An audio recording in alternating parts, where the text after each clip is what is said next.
about how to apply centripetal force. How to apply, even though you will be knowing this particular equation, mv square upon r, where m is the mass of object,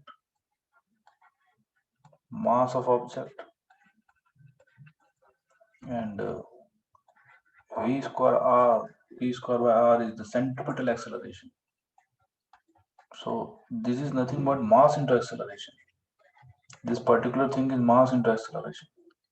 Okay, so this is mass into centripetal acceleration is equal to centripetal force. So this is nothing but Newton's law. F is equal to ma. It is Newton's law. So we will be applying Newton's law for centripetal acceleration or centripetal force.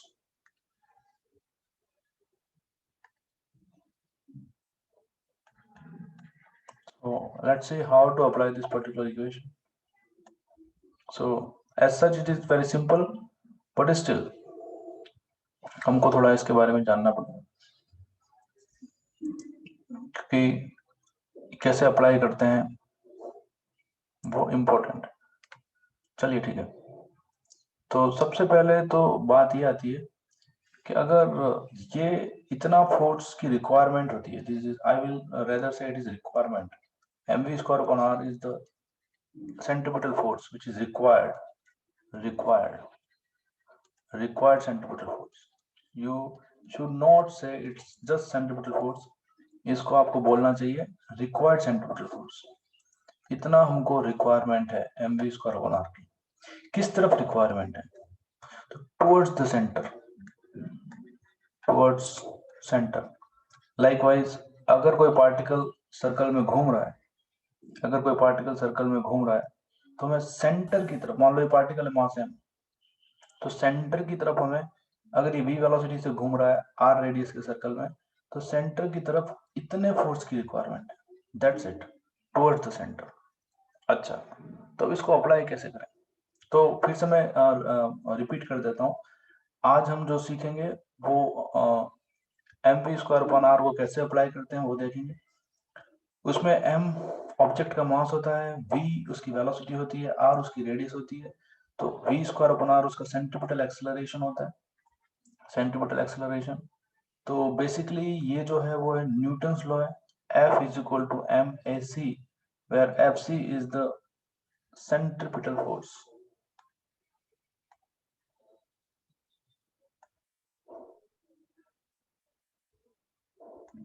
ठीक, and M we square upon R is the required centripetal force, और ये requirement किस तरफ होती है? तो towards the centre. तो चलिए इसी को लेकर के अब हम आगे एक क्वेश्चन सॉल्व करते हैं, तो आपको थोड़ा सा आइडिया लगेगा किस तरफ कैसे करना है। तो फॉर एग्जांपल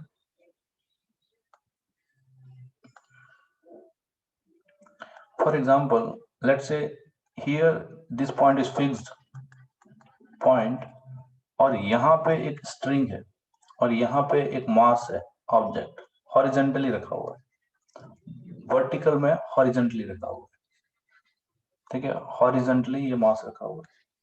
अब इस मास को जैसे ही हम छोड़ देंगे, अभी तो एडमिट हो रहे हैं लोग, अभी तो धीरे धीरे एडमिट हो रहे हैं, लेट देम एंटर फर्स्ट।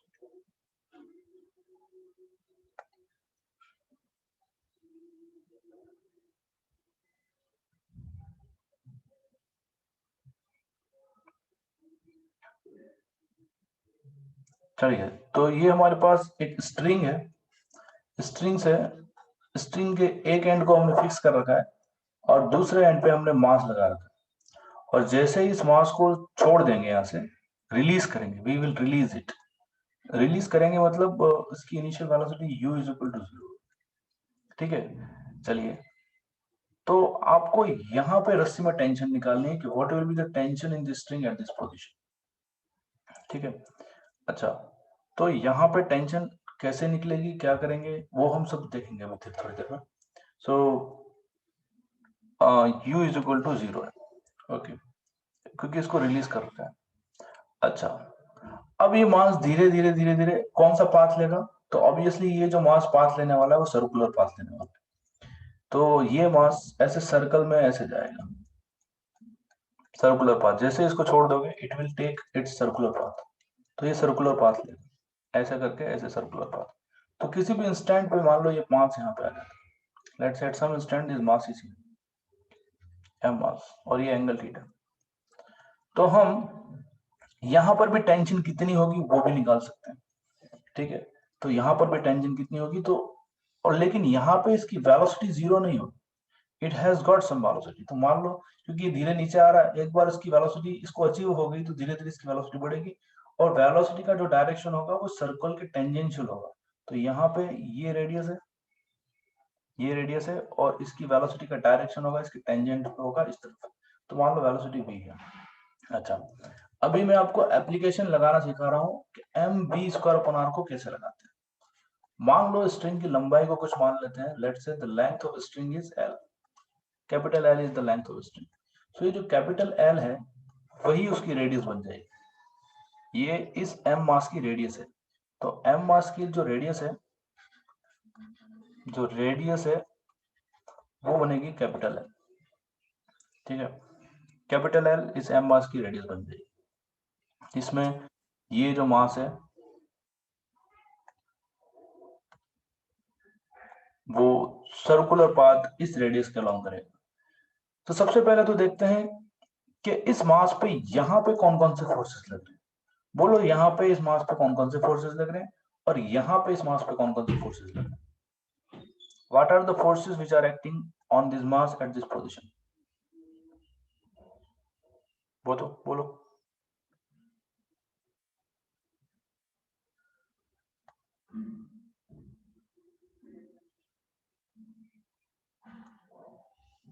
बोलो भाई, श्रेष्ठा,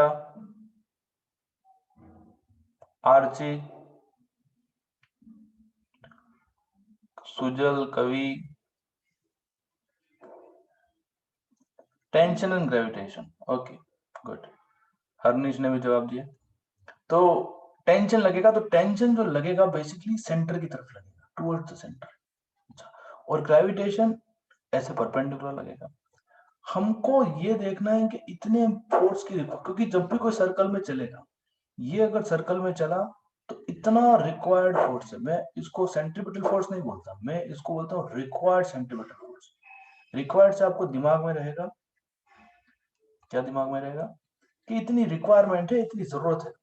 मान लो मुझे 100 रुपए की जरूरत है, अब मुझे 100 रुपए कौन देगा। मान लो 80 रुपए मुझे मेरे पापा ने दे दिए, और 20 रुपए मेरे को मेरे बड़े भाई ने दे दिए, बिग बी ने, ठीक है। तो मेरी रिक्वायरमेंट जो है वो पूरी हो गई 100 रुपए की। उसी तरह से सर्कल में चलने के लिए m we square upon r force की रिक्वायरमेंट होती है। अब ये कोई रियल फोर्स नहीं है, ये जस्ट रिक्वायरमेंट है। जैसे कि 100 रुपए, 100 रुपए रिक्वायरमेंट है, ये कोई 100 रुपए रियल आदमी नहीं है। रियल आदमी कौन है, पापा और बड़ा भाई। ये पापा और बड़ा भाई ये रिक्वायरमेंट पूरी करेंगे। तो ये रिक्वायरमेंट कौन पूरी करेगा, तो यहाँ पे टेंशन पूरी करेगा और एमजी पूरी करेगा। लेकिन ये रिक्वायरमेंट होती कहाँ है, तो टुवर्ड द सेंटर। ये रिक्वायरमेंट होती है टुवर्ड सेंटर, सेंटर की तरफ। तो देखो कि सेंटर की तरफ, तो एक लाइन ड्रॉ कर देते हैं सेंटर की तरफ। Let's say I draw a line toward the centre, so this is the centre. Centre की तरफ ये रिक्वायरमेंट है। तो मान लो मैं टेंशन को बोल देता हूँ पापा, और एमजी को बोल देता हूँ बड़ा भाई। तो पापा ने रिक्वायरमेंट पूरी की टुवर्ड द सेंटर, लेकिन बड़ा भाई जो है वो तो 90 डिग्री लग रहा है। तो इसका, ये तो सेंटर की तरफ है नहीं, पर क्या इसका कोई कंपोनेंट सेंटर की तरफ है, वो भी चेक कर लो। तो सेंटर की तरफ इसका कोई कंपोनेंट है क्या, तो ये सेंटर के साथ 90 डिग्री एंगल बना रहा है इस लाइन के साथ। तो mg का कोई भी कंपोनेंट जो होगा उस लाइन के अलॉन्ग होगा mg cos 90, इसका मतलब 0 है। मतलब mg खुद तो लग नहीं रहा है, लेकिन उसका कोई कंपोनेंट भी इसके अलॉन्ग नहीं लग रहा है। मतलब सेंटर की तरफ जो पूरी रिक्वायरमेंट पूरी कर रहा है वो कौन सा फोर्स है, विच फोर्स, ओनली टेंशन। तो ये जो टेंशन होगा वो होगा m we square upon r यहां पे, इस फर्स्ट केस में। इसका मतलब यहां पे स्ट्रिंग में जो टेंशन होगी वो होगी m we square upon r basically, और v का वैल्यू यहाँ पे 0। इसका मतलब t is equal to m0 square by r, r is the length of string, so m, so it is t is equal to 0। इसका मतलब initially string में कोई टेंशन नहीं थी, स्ट्रिंग बस स्लैक ऐसे कह सकते हो, या no tension, tension in the string initially zero थे, initial tension in the string is zero, initial tension in string is zero. चलिए यहां पे निकाल के देखो, यहां पे निकाल के देखो कि यहां पे मान लो वेलोसिटी भी है, तो यहां पे mv स्क्वायर अपॉन आर जो रिक्वायरमेंट है वो कौन पूरी करेगा? फिर से देखो यहां पे कौन कौन से फोर्सेस लग रहे हैं, तो अगेन जो फोर्स लग रहा है वो टेंशन, टेंशन हमेशा सेंटर की तरफ लगेगा, क्योंकि जो रस्सी की तरफ टेंशन लगेगा और रस्सी तो सेंटर से जुड़ी हुई है, इसका मतलब है क्योंकि टेंशन का काम खींचना है, तो इस पार्टिकल को टेंशन ऐसे खींचेगी, उससे दूरी खींचेगी, और mg जो है वो ऐसे लगेगा नीचे। तो अभी देख लो टेंशन तो सेंटर की तरफ लग रहा है, तो सेंटर की तरफ हमको देखना है कौन कौन से फोर्सेस लग रहे हैं, मतलब इस डायरेक्शन में we have to see what are the forces which are acting along the centre, क्योंकि ये जो फोर्स है इतनी रिक्वायरमेंट है सेंटर की तरफ है, तो सेंटर की तरफ एक तो टी पूरा लग रहा है, चलिए mg तो नहीं लग रहा, पर देखना पड़ेगा क्या mg का कोई कंपोनेंट लग रहा है इस सेंटर की तरफ लग रहा है, कौन सा कंपोनेंट लग रहा है बताओ, कौन सा कंपोनेंट लग रहा है mg का, which component is acting towards centre? mg sin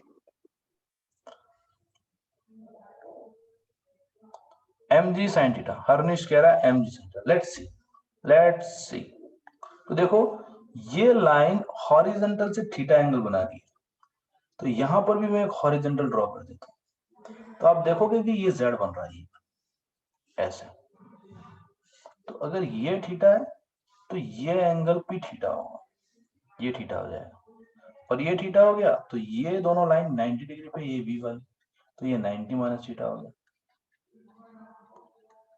ये 90 माइनस थीटा हो गया, और ये लाइन भी परपेंडिकुलर है mg वाली, तो ये वास्तव में ये कोण कितना हुआ? थीटा। अच्छा mg का एक कंपोनेंट बनेगा इस तरफ, मतलब ये एंगल थीटा हो जाएगा, फिर से ये आपको ध्यान रखना है, mg का ये कंपोनेंट बनेगा mg cos थीटा, और ये कंपोनेंट बनेगा mg sin थीटा। अच्छा मतलब अब टेंशन तो लग रही है, लेकिन mg sin थीटा इस तरफ लग रहा है, तो सेंटर की तरफ नेट फोर्स कितना लग रहा है? What is the net force towards the centre? अगर इसको प्लस ले लो तो इसको माइनस लेना पड़ेगा, तो कितना लगेगा? t minus mg sin theta.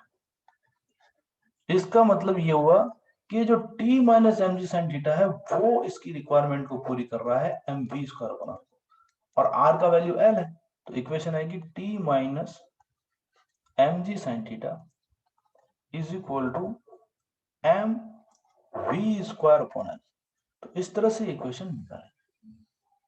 बोलो ये बात क्लियर है क्या?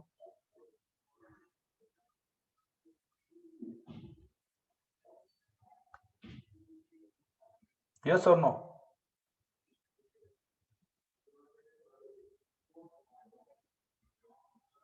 चलिए मैं नेक्स्ट एग्जांपल लेता हूं, सेव कर देता हूं, लेट्स से नेक्स्ट एग्जांपल।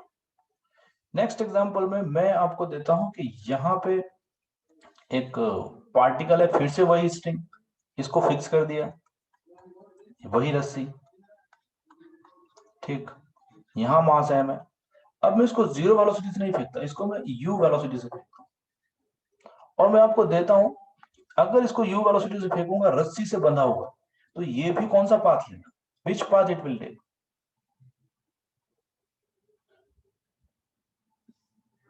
कौन सा पाथ लेगा? हाँ, सर्कुलर पाथ, ये भी सर्कुलर पाथ लेगा। अच्छा आपको क्वेश्चन ने दे रखा है कि जब ये रस्सी आ जाती है 30 डिग्री एंगल पे, ये मास 30 डिग्री एंगल पे आ जाता है, तब मान लो मैं आपको टेंशन का वैल्यू अब दे देता हूं, मैंने मान लो आपको टेंशन का वैल्यू दे दिया कि टेंशन का वैल्यू कुछ भी दे दो, mg दे दो, mg/2 दे दो, वट एवर भी, टेंशन सेंटर की तरफ लगेगी, ये बात क्लियर है, तो मैंने mg/2 दे दिया आपको, ठीक है। अच्छा मान लो यहाँ पे वेलोसिटी इसकी कोई भी है, अभी आपको इस पॉइंट पे और इस पॉइंट पे mv स्क्वायर अपॉन r वाली इक्वेशन बनानी है, मानो रस्सी की लंबाई l है, the length of a string is l, so how do you form the equation of centripetal force at this location and at this location. क्योंकि ये इक्वेशन कब बनानी होती है, जब कोई भी पार्टिकल सर्कल में चलेगा, जब उसका पाथ सर्कुलर पाथ होगा तो इस इक्वेशन के बारे में आपको सोचना पड़ेगा, सर्कुलर पाथ। इसलिए मैं इक्वेशन फॉर्म करना बता रहा हूं।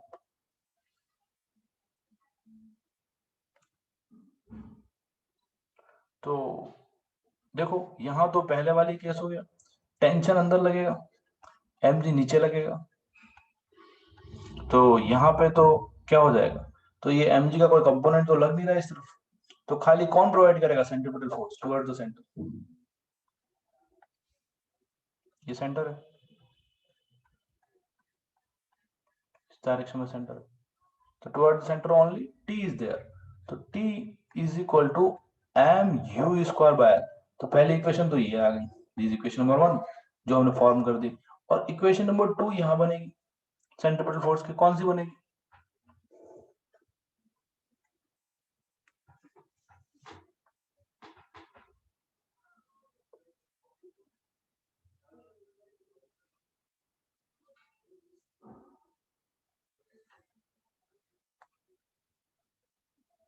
कुंज मैं ऐसा कह रहा एम वी स्क्वायर बना इक्वल टू 0, बेटा ये कहां पे बनाई है आपने equation, mg cos 60 plus tension is equal to m we square बना, चलिए तो ये श्रेष्ठा श्लोका ने बताया, गुड। देखते हैं क्या होगा, यहाँ पे एक तो टेंशन सेंटर की तरफ लगेगी, हमको net force toward the centre चाहिए, we want net force toward the centre, हमको net force toward the centre चाहिए,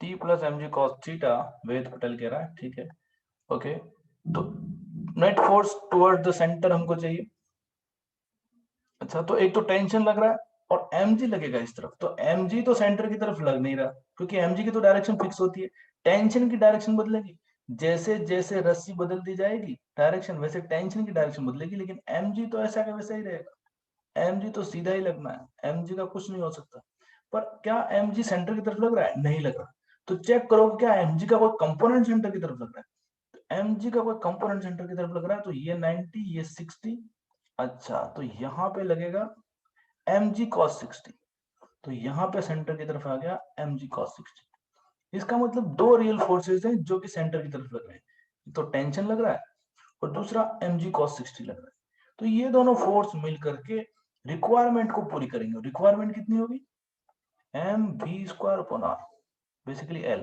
क्योंकि एल इसकी लंबाई मैंने दे रखी है स्ट्रिंग की, तो सिंपल इक्वेशन बनेगी t plus mg cos 60 is equal to m we square upon l, तो यहां से एम टी का वैल्यू भी मैंने दे दिया आपको mg बाई 2,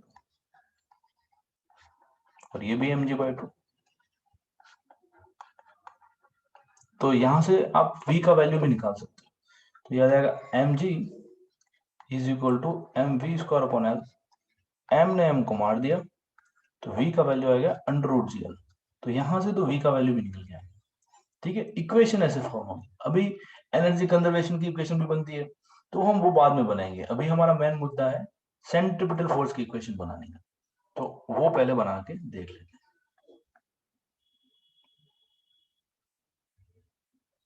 हाँ कोई बात नहीं, तो बेटा गलत कर दिया ना आपने, दोनों प्लस होंगे, दोनों प्लस होंगे कि नहीं होंगे, कुंज मेहता, कुंज मेहता है,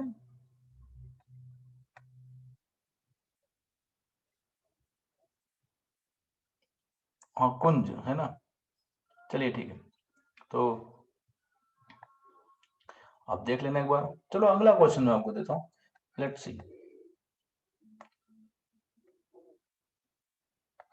नेक्स्ट क्वेश्चन, नेक्स्ट क्वेश्चन है, यहां पे एक सरफेस है इस तरह की, ऐसे पैराबोलिक टाइप कोई सरफेस है, ऐसे spherical hemispherical surface, hemispherical surface,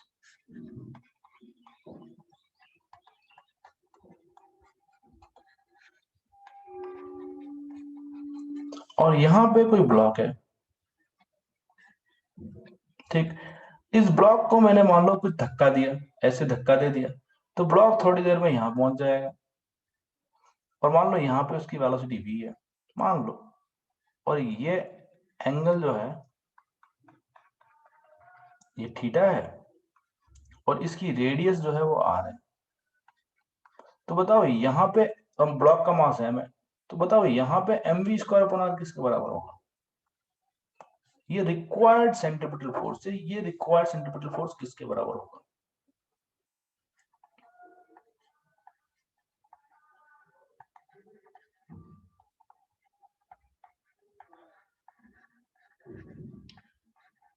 किसके बराबर होगा?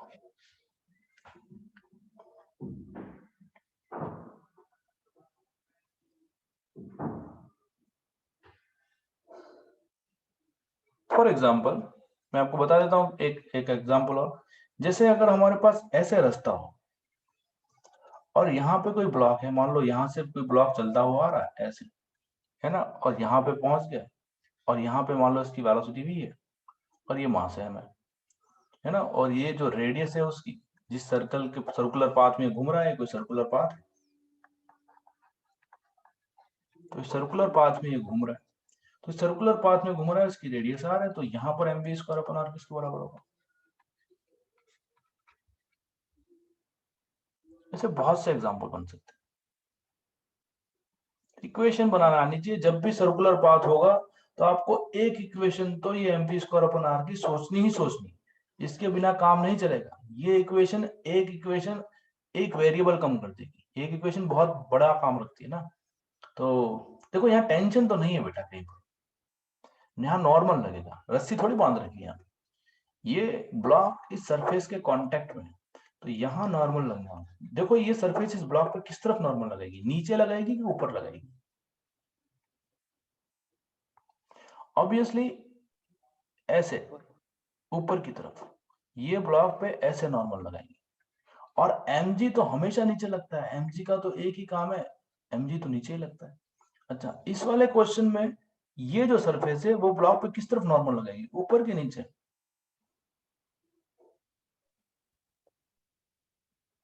ऊपर। और mg तो हमेशा नीचे लगता है। चलिए ठीक है, तो सेंटर की तरफ, सेंटर कौन सी लाइन है यहाँ पे अगर बात की जाए, if you talk about here, तो ये सेंटर की लाइन है।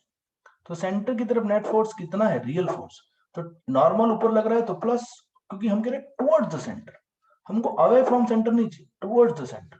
Towards the centre net force कितना है इस वाले क्वेश्चन में? n माइनस एम जी, क्योंकि n सेंटर की तरफ लग रहा है, और तो ये वाला जो फोर्स होगा वो m b square upon r के बराबर। बोलो ये बात क्लियर है?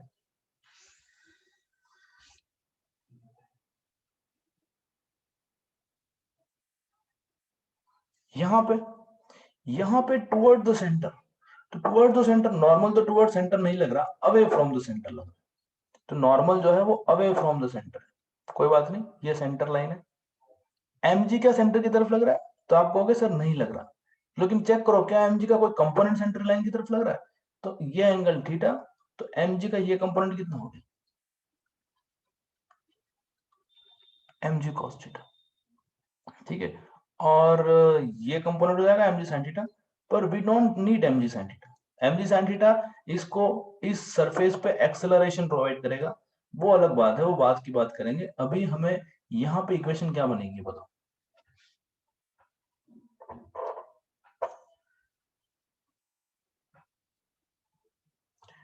What will be the equation?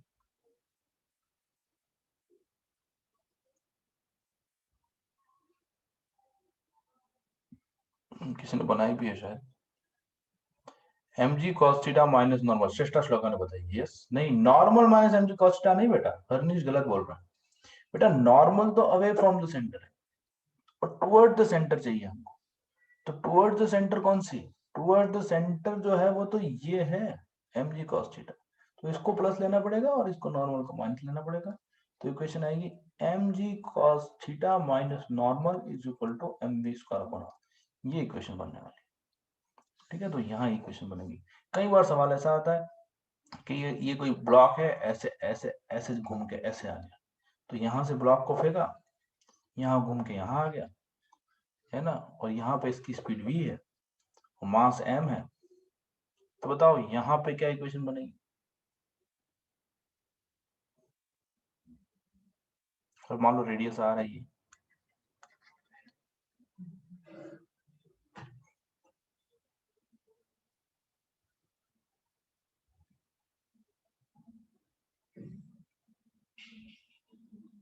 बोलो।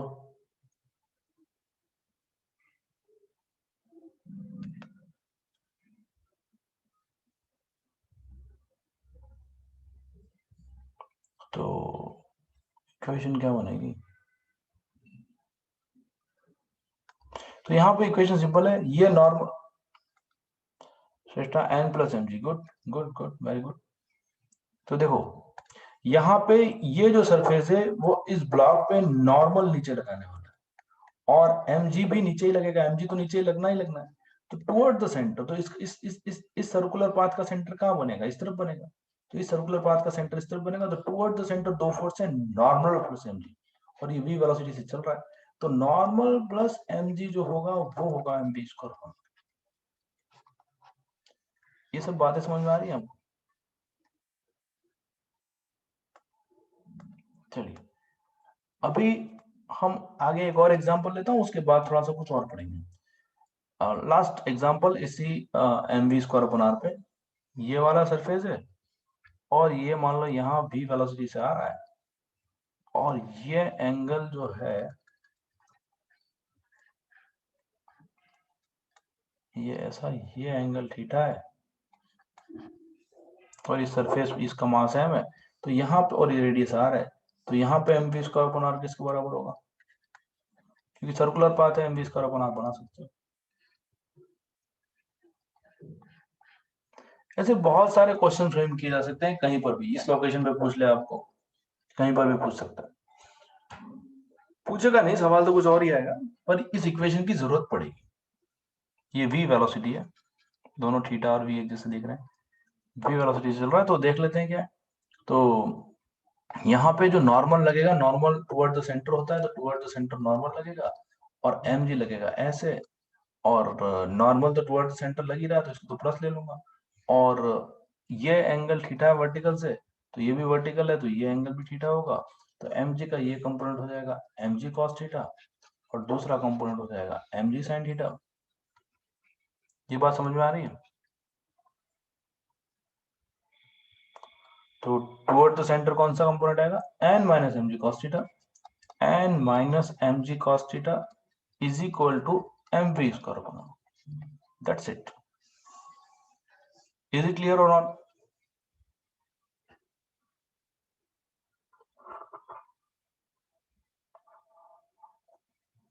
चलिए अभी मैं आपको एनर्जी के बारे में बात करता हूँ, यही सवाल फिर से लेंगे, and we apply energy equation on all these examples. इन सारे एग्जांपल्स पे फिर से एनर्जी इक्वेशन लगाते हैं। इस एम जी साइन थीटा का क्या होगा, कोई पूछ रहा है, तो एम जी साइन थीटा का अभी इसके बारे में जानकारी नहीं लेनी, ये इसको वेलोसिटी को आगे एक्सेलरेट करता है, उसके बारे में बाद में बात करेंगे। अभी तो हमको ये फॉर्म, ये वाला बताना है कि सेंटर के अलोंग जो नेट फोर्स लगेगा, जो सेंटर के अलोंग नेट फोर्स लगेगा, whatever be the net force M ji cos theta, वही M we square upon R लगेगा। जैसे कई बार आपके पास एग्जाम्पल ऐसा भी होता है, क्या होता है, जैसे ये अर्थ है ना, और ये सॉरी अर्थ यहाँ पे नहीं, और ये मान लो ये सन है, let's say this is sun and this is earth, and earth is moving towards, earth का मास एम ई और सन का मास एम एस, और अर्थ जो है वो v वेलोसिटी से, ये अर्थ है वो ऐसे v वेलोसिटी से घूम रही है सन के चारों तरफ, और ये मान लो डिस्टेंस आ रहा है, तो यहाँ पे अर्थ का जो m mass of earth into v square upon r, ये किसके बराबर होगा?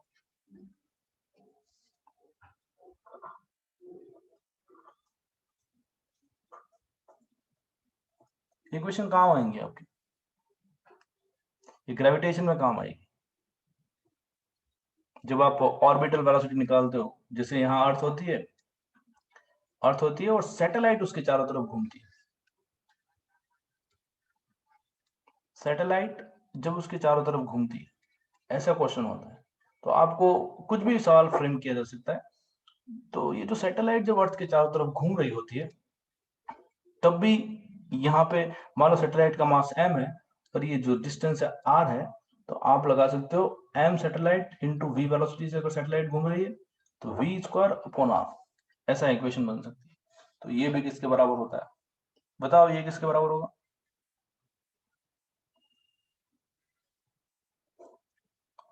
कौन बताएगा?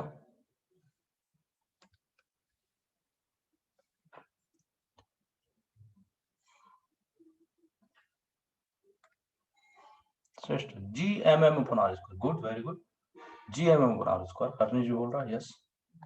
हाँ क्यों? क्योंकि ये फोर्स हमको कहाँ चाहिए, तो ये रिक्वायर्ड सेंट्रीपिटल फोर्स है, इतनी जरूरत है, रिक्वायर्ड सेंट्रीपिटल फोर्स, इतने फोर्स की जरूरत है, और कहाँ चाहिए, तो toward centre, toward centre, centre की तरफ।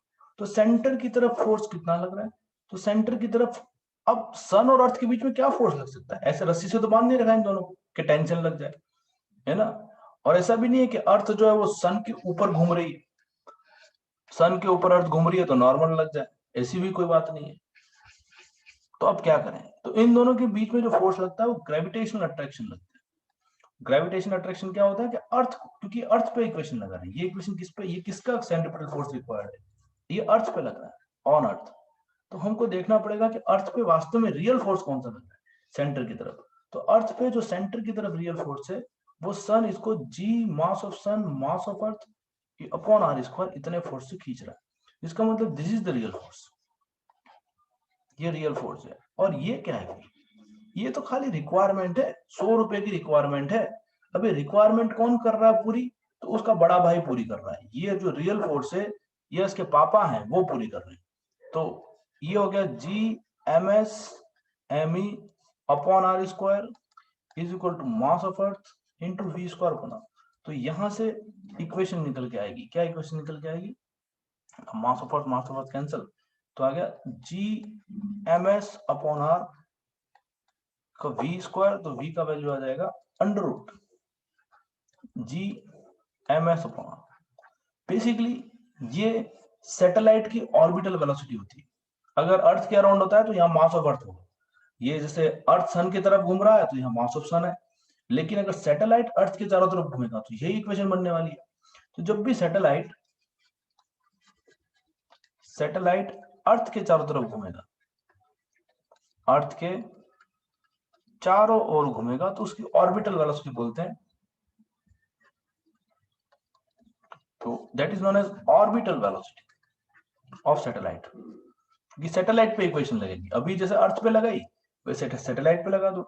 तो orbital velocity of satellite, satellite की ऑर्बिटल वेलोसिटी आएगी v is equal to under root g mass of satellite, that is, ये भी एस, सन का भी एस हो गया, लेकिन सैटेलाइट कर देता हूँ, नहीं मास ऑफ अर्थ, सॉरी यहाँ पे मास ऑफ अर्थ है क्योंकि अर्थ के चारों तरफ घूम रही है सैटेलाइट, और अपॉन ये आ जाएगी, ठीक है। अच्छा, अभी मैं आपको एक सवाल देता हूं, आपको ये पता है क्या एस्केप वेलोसिटी कितनी होती है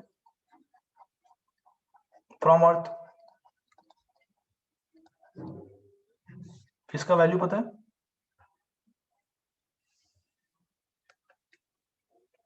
नो, नहीं 11.2 किलोमीटर पर सेकंड होती है, पर नहीं अंडर रूट जी आर नहीं होती बेटा। एस्केप वेलोसिटी फ्रॉम अर्थ मतलब, कहने का मतलब ये होता है कि अर्थ से अगर किसी भी चीज को एस्केप करना हो तो उसकी वेलोसिटी 11.2 किलोमीटर पर आवर पर सेकंड होती है। ये वैल्यू न्यूमेरिकल वैल्यू है, पर वास्तव में इसकी वैल्यू होती है under root 2 GR, where r is the radius of earth and g is the gravitational acceleration। तो ये वैल्यू याद रखनी है आपको। अभी मैं इस पे एक सवाल फॉर्म करता हूँ और आपको इसी चीज पे, इसी पे एक इक्वेशन, एक सवाल बनाते हैं जो कि जेईई मेन में आया हुआ सवाल है, ठीक है। जेईई मेन में क्या सवाल आया हुआ है, लेट्स सी, बहुत सिंपल सा सवाल है इसी पे, कि कोई सैटेलाइट है, मतलब ये आपको याद रख लेना, under root root g r, under root 2 GR, where g is the acceleration due to gravity and r is the radius of earth।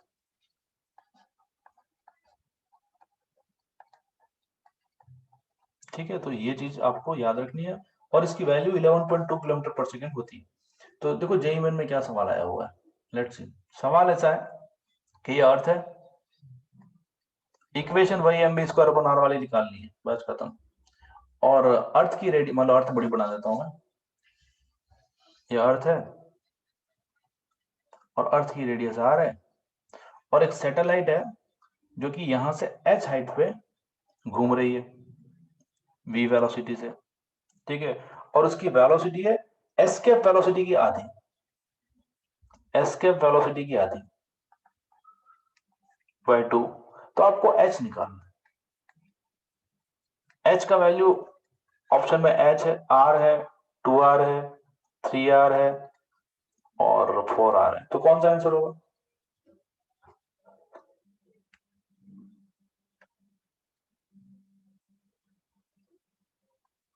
कैसे निकालोगे?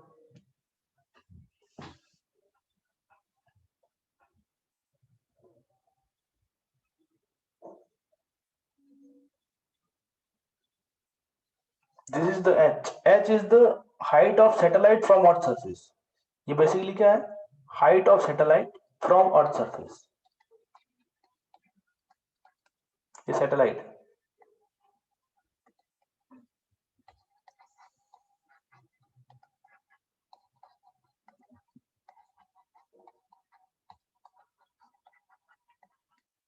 चलिए, तो सी ऑप्शन। चलिए, आर्यन पटियार कह रहा है C option. Let's see Aryan, देखते हैं क्या होता है। देखो, मैंने पहले ही आपको बता दिया, ये अर्थ है और एस के वेलोसिटी √2gr होती है। 3r श्रेष्ठा होगा के लिए 3r। Let's see again, let's see. मैं कह रहा हूं ये r है और ये h है, ठीक है। अच्छा, और यहाँ सैटेलाइट है और ये वैल्यू हमारे पास v है, जो कि इसके velocity bye 2, that is √2gr/2, ये है। अच्छा, मुझे बताओ कि इसको घूमने के लिए अगर सैटेलाइट का मास m है और अर्थ का मास m ही है, तो इसको घूमने के लिए कितने सेंटीमीटर फोर्स की जरूरत है? देखो, इसी इसी इक्वेशन से सॉल्व हो रहा था। mv²/r। r की वैल्यू क्या रखोगे? इस अर्थ के सेंटर से इसकी डिस्टेंस जो है वो r+h। r+h, ठीक है। This is r। हमारा जो इस सैटेलाइट का इस अर्थ के सेंटर से जो डिस्टेंस है वो r है, वो रेडियस है, that is capital R+h, where capital R is the radius of earth and h is the height of satellite from the earth surface। अच्छा, इज इक्वल टू, यहां लिखोगे किसके बराबर होगा? तो G(m)(m)e mass of earth upon R+h का whole square. बोलो, ये क्लियर है? एक से एक कैंसिल हो गया, m से m कैंसिल हो गया, G(m)e upon R+h is equal to v², simply v²। v का वैल्यू कितना है? √2gr/2, तो इसका स्क्वायर करेंगे तो क्या आएगा? 2gr/4। देखो, यहां क्लियर है ये?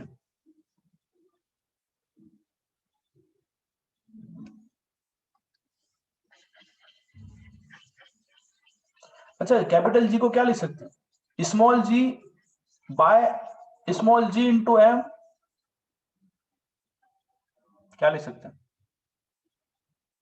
नहीं, स्मॉल जी को क्या लिख सकते हैं? सॉरी, स्मॉल जी होता है capital G mass of earth upon r²। ये होता है, पता है सबको? यस। स्मॉल जी को ये लिख सकते हैं, तो यहां से मैं स्मॉल जी को लिख देता हूँ 2/4r तो है ही, स्मॉल जी को मैंने लिख दिया capital G mass of earth upon r², ठीक है। एक r ने एक r को मार दिया, जीएमई ने जीएमई को मार दिया, तो ऊपर बचा और यहाँ बचा 2।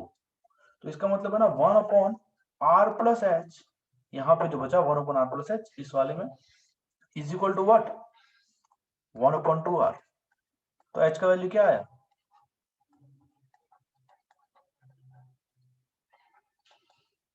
क्या आया?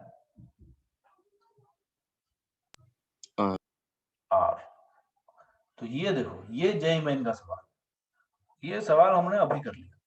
खाली 2-3 चीजें याद रखनी है, एक तो स्मॉल जी का वैल्यू याद रखना है और आपको एस्केप वेलोसिटी का वैल्यू याद रखना है, वी एस्केप। एस्केप वेलोसिटी वो होती है कि जितनी, अगर अर्थ के ग्रेविटेशन फील्ड से किसी को बाहर फेंकना हो तो उसको इतनी स्पीड देनी पड़ेगी, ये होती है एस्केप वेलोसिटी, ठीक है। रॉकेट होता है, रॉकेट को इतनी स्पीड से फेंका जाता है ताकि वो अर्थ के ग्रेविटेशन पुल को उसको बाहर निकल जाए वहां से, ठीक है। ये चीजें आपने नहीं पढ़ी होंगी, ग्रेविटेशन में पढ़ोगे, और फिलहाल ये वैल्यूज याद रख लेनी है आपको। चलिए आगे बढ़ते हैं। वैसे ही सवाल कहाँ होते हैं? इलेक्ट्रोस्टैटिक में होते हैं, सेम टू सेम। एटम में होते हैं। एटम में क्या होता है? एटम में ऐसा होता है कि इलेक्ट्रॉन जो होता है वो न्यूक्लियस के चारों तरफ चक्कर लगाता है, यहाँ न्यूक्लियस है, न्यूक्लियस है अना इलेक्ट्रॉन છે लेट्स से न्यूक्लियस का चार्ज है Z इंटू ई और इलेक्ट्रॉन का चार्ज है E और ये रेडियस है मान लो R, किसी भी ऑर्बिट में है ये।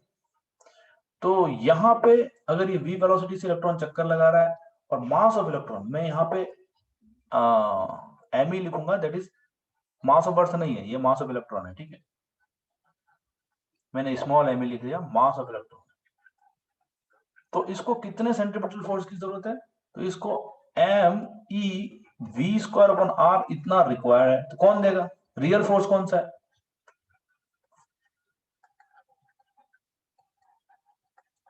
ये रिक्वायर्ड सेंट्रीपिटल फोर्स। तो रिक्वायर्ड सेंट्रीपिटल फोर्स कौन प्रोवाइड करेगा इसको, K(Q1Q2/r²). Yes good. तो इसको जो इलेक्ट्रोस्टैटिक फोर्स होगा, क्योंकि ये न्यूक्लियस पॉजिटिव चार्ज है, इलेक्ट्रॉन पर नेगेटिव चार्ज है, तो ये इलेक्ट्रॉन जो है उसको न्यूक्लियस अपनी तरफ खींचेगा, तो इस तरफ खींचेगा। तो ये सेंटर की तरफ जो फोर्स लगेगा वो बेसिकली लगेगा K(Q1Q2/r²), है ना, which is equal to MEV²/r। Q1 कितना है, तो इसको Q1 बोल देते हैं, तो ये ZE, और इसको Q2 बोल देते हैं। तो खाली मैग्नीट्यूड रखना है यहाँ पे, क्योंकि नेगेटिव साइन से तो पता पड़ गया ना कि ये इसको अट्रैक्ट कर रहा है, नेगेटिव साइन से खाली अट्रैक्शन पता पड़ेगा। यहाँ वैल्यू नेगेटिव नहीं रखनी है आपको, यहाँ खाली वैल्यू मतलब पॉजिटिव वैल्यूज रखनी है। तो Z ZE इंटू ई, या आपने एटम एटम कुछ पढ़ा होगा तो उसमें मेरे हिसाब से होगा, पढ़ा है ऐसा कुछ केमिस्ट्री में, पढ़ा है सर। नहीं पढ़ा, कोई बात नहीं, पर अभी तो मैं थोड़ा सा आइडिया दे रहा हूँ, ये बाद में 12th में पढ़ोगे अगर नहीं पढ़ा है तो। इतनी वेलोसिटी होती है किसके पास, ये इलेक्ट्रॉन की ऑर्बिटल वेलोसिटी होती है, इलेक्ट्रॉन ऑर्बिटल वेलोसिटी। Z क्या होता है, तो Z होता है atomic number, atomic number of that atom. तो वो पता होता है, me होता है मास ऑफ इलेक्ट्रॉन, और K होता है constant, Coulomb's constant, Coulombic constant. हाँ कूलम्बिक कांस्टेंट होता है। तो ये इलेक्ट्रॉन की ऑर्बिटल वेलोसिटी होती है, वो भी इसी फॉर्मूले से निकलती है। तो देखो इस फॉर्मूले से बहुत सारी चीजें निकलेंगी, और जब भी कोई सर्कुलर पाथ में मूव कर रहा है, ऐसा कोई भी सवाल हो, तो एक इक्वेशन तो आपको ये बनानी ही बनानी, उसके बिना सवाल सॉल्व नहीं होगा। चलिए इससे आगे हम एनर्जी कंजर्वेशन की बात करते हैं, क्योंकि अब एक इक्वेशन हमें एनर्जी की भी बनानी होती है, ठीक है। एनर्जी की इक्वेशन भी, जब भी वेलोसिटी का रिलेशन होता है तो एनर्जी की इक्वेशन बनानी हमको आनी चाहिए। तो चलिए देखते हैं कैसे बनती है, पर उसको अभी आज पूरा तो कंप्लीट नहीं कर पाएंगे, थोड़ा सा मैं आइडिया जरूर दे सकता हूं आपको। आपको वर्क एनर्जी थ्योरम पता होगी, क्या होती है वर्क एनर्जी थ्योरम,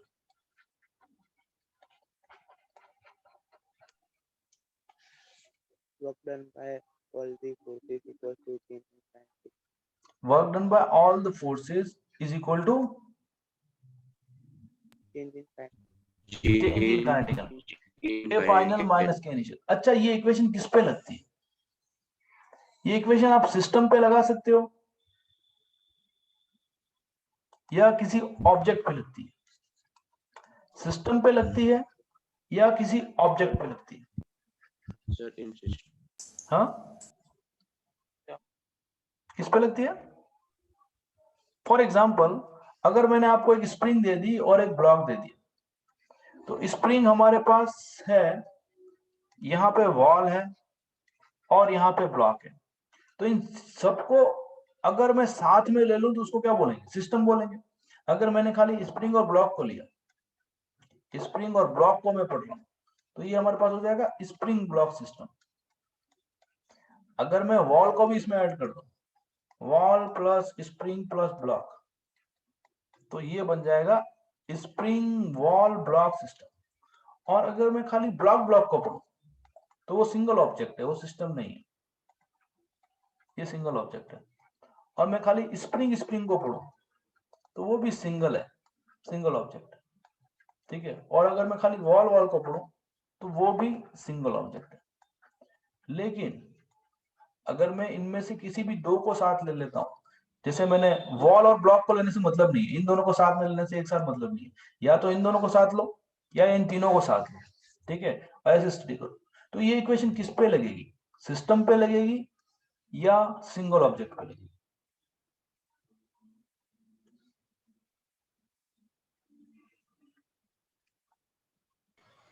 सिस्टम पे नहीं लगेगी बेटा। This equation will be acting on a single object. System पे लगाने के लिए हमारे पास वर्क एनर्जी थ्योरम का दूसरा जनरल एक्सप्रेशन है, ये सिंगल ऑब्जेक्ट पे लगेगी। वी हैव, चलो तो यहां से हम शुरू करेंगे अगली क्लास में, नेक्स्ट क्लास में जब भी पढ़ेंगे। तो एक तो मेरे को पोटेंशियल एनर्जी पढ़ानी है और बाकी ये सब एनर्जी थ्योरम वगैरह, सो विल क्लियर देम। हाँ, सिस्टम पे नहीं लगेगी, ये सिंगल ऑब्जेक्ट पे लगती है। ये वाली जो थ्योरम का ये जो एक्सप्रेशन है, जो आप बताते हो work done by all the forces acting on an object,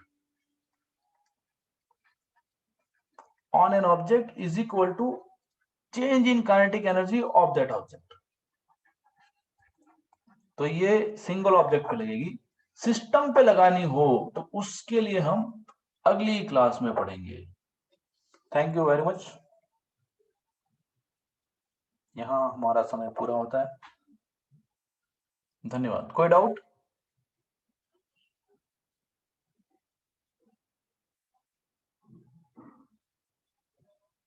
चलिए मैं इसको एंड कर रहा हूँ।